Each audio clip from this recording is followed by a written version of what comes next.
ଜଗନ୍ନାଥ ଆପଣମାନଙ୍କୁ ପ୍ରଜ୍ୟୋତିଷ କୁ ସ୍ୱାଗତ। ଦେଖନ୍ତୁ ଶ୍ରାବଣ ମାସ ଆମର ଆରମ୍ଭ ହେଇଯାଇଛି। ତ ଶ୍ରାବଣ ମାସରେ ଆମର ଶ୍ରାବଣ ବ୍ରତଟି ଗୋଟେ ମାସର ବ୍ରତ କରିଥାନ୍ତି, ନହେଲେ ସୋମବାର ପୂଜା କରିଥାନ୍ତି। କାରଣ ଶ୍ରାବଣ ମାସ ହେଉଛି ଅତି ପ୍ରିୟ ମାସ, ହେଉଛି ଆମ ମହାଦେବଙ୍କର। ତ ମହାଦେବଙ୍କର ଆଉ କେବଳ ଶ୍ରାବଣ ମାସ ନୁହେଁ, ସୋମବାର ବି ଦିନ ଭିତରେ ସୋମବାର ଦିନଟି ମହାଦେବଙ୍କର ଅତି ପ୍ରିୟ ଦିନଟି। ତ ତେଣୁକରି ଶ୍ରାବଣ ମାସର ସୋମବାର ଦିନ ଘରେ ଘରେ ସମସ୍ତେ ଯେଉଁମାନେ ବ୍ରତ କରନ୍ତୁ ବା ନ କରନ୍ତୁ, ତ ସମସ୍ତେ ଚେଷ୍ଟା କରନ୍ତି ଶ୍ରାବଣ ସୋମବାର କରିବା ପାଇଁ। ତ ଶ୍ରାବଣ ସୋମବାର ଘରେ ଆପଣ ମନ୍ଦିର ତ ଯିବେ, ସେଟା ଅଲଗା କଥା, କିନ୍ତୁ ଆପଣ ଘରେ ଆପଣଙ୍କ ଘରେ ଯଦି ପ୍ରଭୁଙ୍କର କିଛି ପ୍ରତିମୂର୍ତ୍ତି ଅଛି ବା ନାହିଁ ମଧ୍ୟ, ତ ଆପଣ କେମିତି ଶ୍ରାବଣ ମାସ ସୋମବାର ପୂଜା କରିବେ, ତାର ସଠିକ୍ ବିଧି କ'ଣ, କେଉଁ ସାମଗ୍ରୀ ଲାଗିବ, ତ ସେଇ ସବୁ ମୁଁ ଆପଣଙ୍କୁ ଏଇ ଭିଡ଼ିଓରେ କହିବି। ଦେଖନ୍ତୁ, ଫାର୍ଷ୍ଟ ହେଉଛି ଯେ ସୋମବାର ଯେଉଁ ଅଛି, ତ ସୋମବାର ଅଛି, ଆପଣ ଚେଷ୍ଟା କରିବେ ଯେଉଁମାନେ ପୂଜା କରନ୍ତୁ ବା ନ କରନ୍ତୁ, ମାନେ ବ୍ରତଟି କରନ୍ତୁ ବା ନ କରନ୍ତୁ, ସବୁବେଳେ ଚେଷ୍ଟା କରିବେ ଯେ ତା ପୂର୍ବ ଦିନ କେବେ ଆମିଷ ଖାଇବେ ନାହିଁ, ମାନେ ରବିବାର ଦିନ କେବେ ଆମିଷ ଖାଇବେ ନାହିଁ। କାରଣ ସୋମବାର ବ୍ରତଟି ଅଛି, ଯେଉଁମାନେ ସୋମବାର ବ୍ରତ ତ ଟୋଟାଲ କରୁଛନ୍ତି ସେମାନେ ଆମିଷ ଖାଇବା ପୁରା ନିଷେଧ।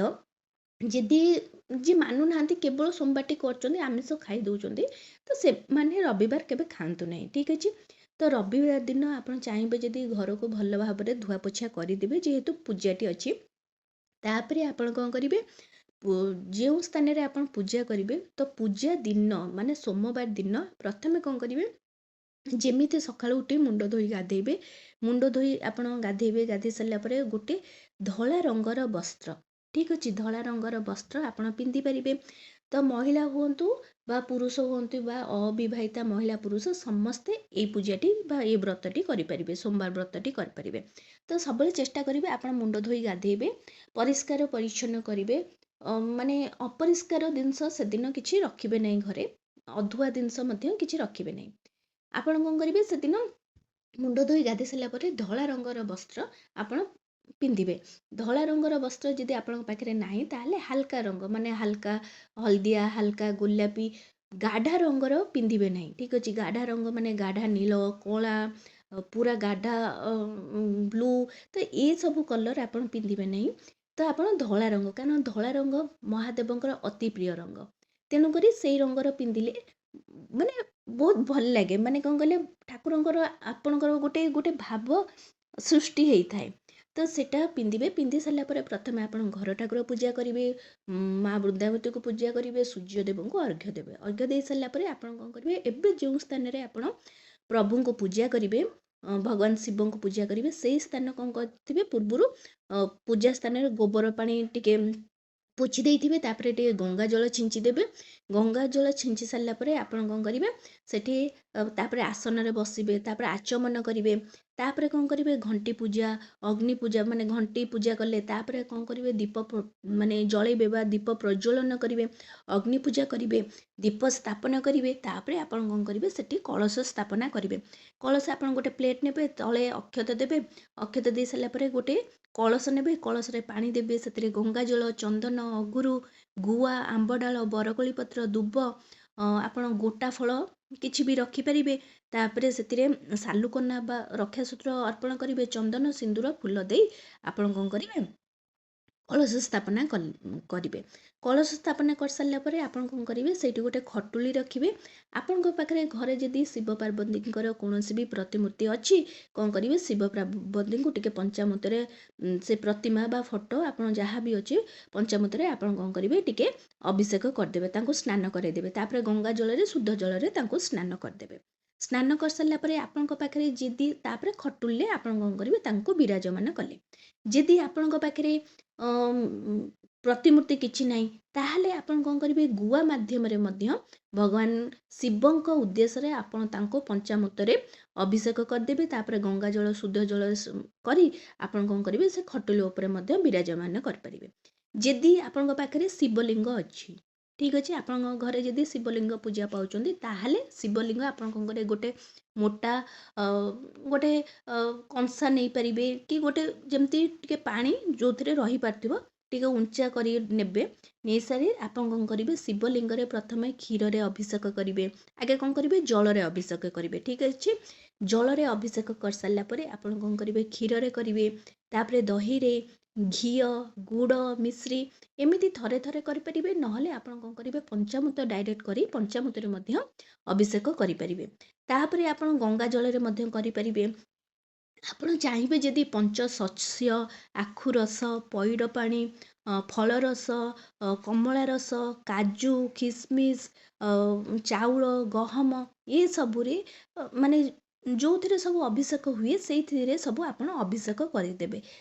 ତାପରେ ଶେଷରେ ସବୁଥିରେ ଅଭିଷେକ କରିସାରିଲା ପରେ ଆପଣ କ'ଣ କରିବେ, ଆଉ ଥରେ ତାଙ୍କୁ କ'ଣ କରିବେ, ଜଳରେ ଅଭିଷେକ କରିଦେବେ। ଜଳରେ ଅଭିଷେକ କରିସାରିଲା ପରେ ତାଙ୍କୁ ଟିକେ ପୋଛିଦେବେ। ପୋଛି ସାରିଲା ପରେ ଖଟୁଲିରେ କ'ଣ କରିବେ, ବିରାଜମାନ କରିବେ। ଖଟୁଲିରେ ବିରାଜମାନ କରିସାରିଲା ପରେ ତାଙ୍କୁ ରକ୍ତ ଚନ୍ଦନ ଅର୍ପଣ କରିବେ। ଯେମିତି 3ଟି ଗାର ଦେଇକିନା ଚନ୍ଦନ ତାଙ୍କ ମସ୍ତକରେ ଲଗାଯାଏ, ସେମିତି ରକ୍ତ ଚନ୍ଦନ ଦେବେ। ଶ୍ୱେତ ଚନ୍ଦନ ତାଙ୍କୁ ପସନ୍ଦ ନୁହେଁ, ତେଣୁକରି ରକ୍ତ ଚନ୍ଦନ ତାଙ୍କୁ ଅର୍ପଣ କରିବେ। ତାପରେ ଫୁଲ ଅର୍ପଣ କରିବେ। ଫୁଲ ଭିତରେ ପ୍ରଭୁଙ୍କୁ ଆପଣ ଟଗର ଫୁଲ, କନିଅରି ଫୁଲ, ଅପରାଜିତା, ପଦ୍ମ ଫୁଲ, ତା ବ୍ୟତୀତ ଧଳା ଫୁଲ ଯାହା ବି ଆପଣ ଅଛି, ଧଳା ଫୁଲ ଆପଣଙ୍କ ପାଖରେ ଧଳା ମନ୍ଦାର ହେଲା, ନାଲି ମନ୍ଦାର, ଶ୍ୱେତ ମନ୍ଦାର, ଦୁଦୁରା, ଅରଖ ଏସବୁ ଆପଣ ଅର୍ପଣ କରିପାରିବେ। ଆପଣଙ୍କ ପାଖରେ ଯାହା ବି ଫୁଲ ଅଛି ଆପଣ ଅର୍ପଣ କରିପାରିବେ। ତା ସହିତ ବେଲପତ୍ର ଆପଣ କ'ଣ କରିବେ, ତ୍ରିଶାଖା ବେଲପତ୍ର ଫଟା ଚିରା ହେଇନଥିବ, ତାର ଡେମ୍ଫ ଛିଡ଼ା ହେଇଥିବ, ତାକୁ ଓଲଟା ବାଗରେ ରଖି କ'ଣ କରିବେ, ସେଥିରେ ନମଃ ଶିବାୟ ଲେଖି ଆପଣ କ'ଣ କରିବେ, ବେଲପତ୍ର ଆପଣ ଗୋଟିଏ ନହେଲେ 3, 5, 7 ଆପଣଙ୍କ ପାଖରେ ଯେତିକି ଅଛି ବେଲପତ୍ର ଗୋଟିଏ ମଧ୍ୟ ଅର୍ପଣ କରିପାରିବେ। ଅକ୍ଷତ ଯଦି ଆପଣ ଚାହିଁବେ ଅକ୍ଷତ ଅର୍ପଣ କରିପାରିବେ। ବସ୍ତ୍ର ସ୍ୱରୂପ ଆପଣ ବସ୍ତ୍ର ଅର୍ପଣ କରିପାରିବେ, ନହେଲେ ଆପଣ ରକ୍ଷାସୂତ୍ର ମଧ୍ୟ ଅର୍ପଣ କରିପାରିବେ।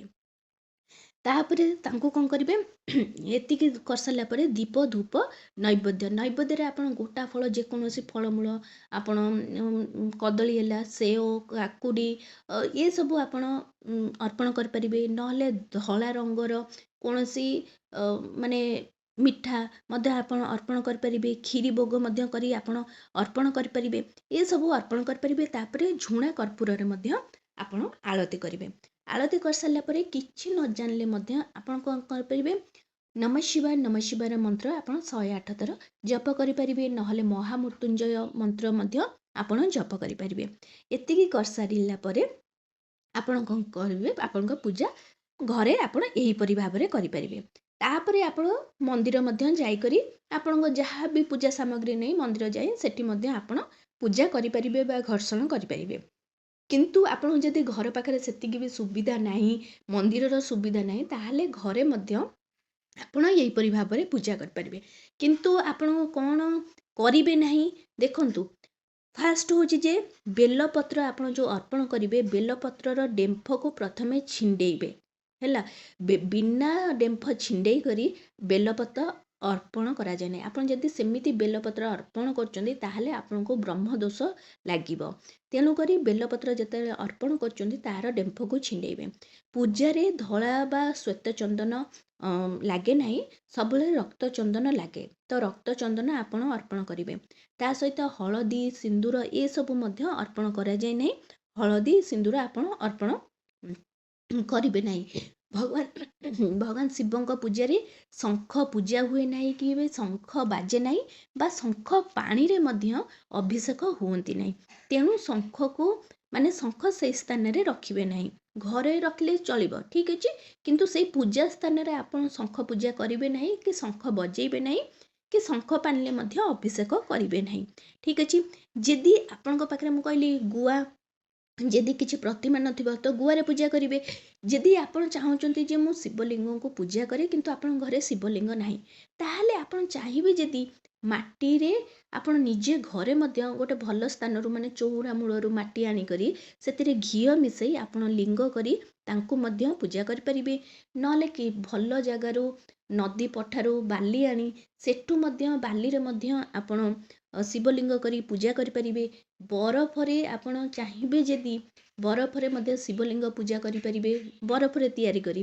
ତା ବ୍ୟତୀତ ଆପଣ ଚାହିଁବେ ଯଦି ଫୁଲରେ, ଆପଣ ଚାହିଁବେ ଯଦି ଫଳରେ ମଧ୍ୟ କିଛି ଜଣ କରନ୍ତି, ଫଳରେ, ନହେଲେ ଆପଣ ଚାହିଁବେ ଯଦି ମାନେ ଚାଉଳରେ ଗହମରେ ନହେଲେ ଅଟା ମଇଦାରେ ଏସବୁରେ ଯେଉଁମାନେ ସବୁ ମାନେ ଯେଉଁଥିରେ ବି ଆପଣ ଚାହିଁବେ ଯଦି ଆପଣ କ'ଣ କରିବେ ସେଇଥିରେ ଆପଣ କ'ଣ କରିବେ ମିଶେଇ କରି ଆପଣ ଶିବଲିଙ୍ଗ କରି ପୂଜା କରିପାରିବେ। ସେମିତି କିଛି ବାରଣ ନାହିଁ।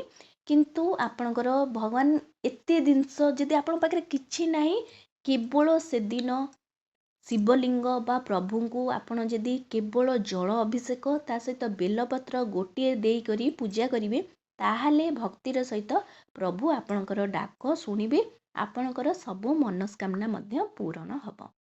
ତ ଏଇପରି ରହିଛି ଶ୍ରାବଣ ମାସ ସୋମବାରର କିଛି ପୂଜାବିଧି। ଆଶା କରୁଛି ଭିଡ଼ିଓଟି ଆପଣମାନଙ୍କୁ ବହୁତ ପସନ୍ଦ ଆସିଥିବ। ଯଦି ଆସିଛି ତାହେଲେ ଏଇ ଚ୍ୟାନେଲକୁ ଜଲ୍ଦି କରି ଲାଇକ୍ ସେୟାର ସବସ୍କ୍ରାଇବ୍ କରିଦିଅନ୍ତୁ। ନମସ୍କାର।